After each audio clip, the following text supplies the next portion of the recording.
చిన్నపాటి వర్షానికి జలమయమవుతున్న Badvel municipality drainage వ్యవస్థపై ప్రత్యేక దృష్టి పెట్టాలని బద్వేల్ మున్సిపాలిటీ కమిషనర్కి భారత కమ్యూనిస్టు పార్టీ సిపిఐ పట్టణ సమితి ఆధ్వర్యంలో వినతి పత్రం సమర్పించారు. ఈ సందర్భంగా బద్వేల్ పట్టణ కార్యదర్శి పెద్దులపల్లి బాలు, జిల్లా సమితి సభ్యులు పడిగే వెంకటరమణ మాట్లాడుతూ బద్వేల్ పట్టణంలోని వాగులు, వంకలు, కల్వర్టులు, మోరీలు సైతం ఆక్రమించి నిర్మాణాలను చేపట్టడం వల్ల వర్షపు నీరు రోడ్ల మీదికి రావడంతో డ్రైనేజీ కాలువలు నిండి చిన్నపాటి వర్షానికే బద్వేల్ మున్సిపాలిటీ జలమయమవుతుంది.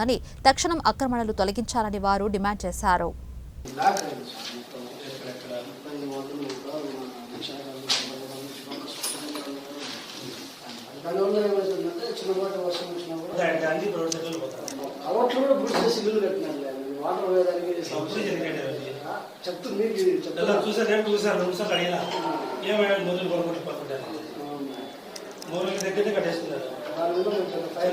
మొత్తం వర్షం వచ్చేటువంటి నీరంతా కూడా రోడ్ల మీదకి వచ్చేటువంటి పరిస్థితి ఉంది.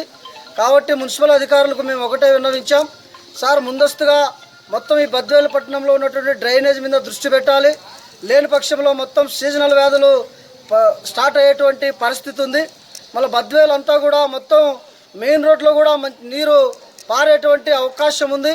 అక్కడ స్టోరేజ్ ఉండడం వల్ల ఈ దోమల బెడలతో అనేక రోగాలు అంటేటువంటి ప్రమాదం ఉంది.